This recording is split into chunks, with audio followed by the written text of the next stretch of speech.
Positionné en début de chaîne, cet éleveur a dû installer ses 7000 poulets dans une structure dernier cri pour un rendement optimal. Le poulet, il a son confort maximal, c'est-à-dire que d'après son âge, on lui donne la température qu'il lui faut dans le bâtiment, il a l'alimentation à volonté, l'eau à volonté, on fait les vitamines. Pour le lavage, pour la désinfection, c'est beaucoup plus facile, on va beaucoup plus vite. Un investissement lourd mais qui garantit la qualité de la viande.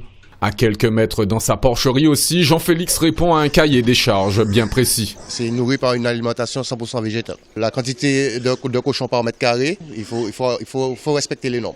Et d'ailleurs, on est assez surveillé aussi.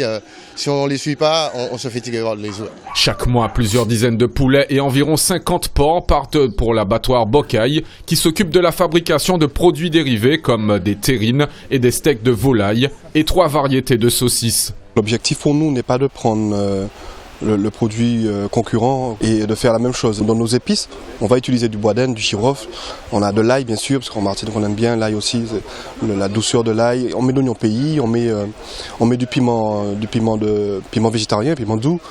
Donc tout ça c'est une approche un petit peu plus locale et on va dire une approche artisanale aussi.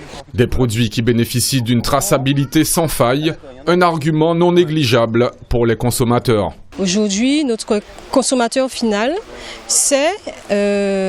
connaît la qualité de notre produit et il peut remonter jusqu'à notre éleveur pour reconnaître, pour savoir qui a produit les références que nous retrouvons en grande et moyenne surface. Aujourd'hui, 80% de la production est écoulée dans les grandes surfaces et la coopérative espère gagner chaque année 2% de part de marché face aux produits importés.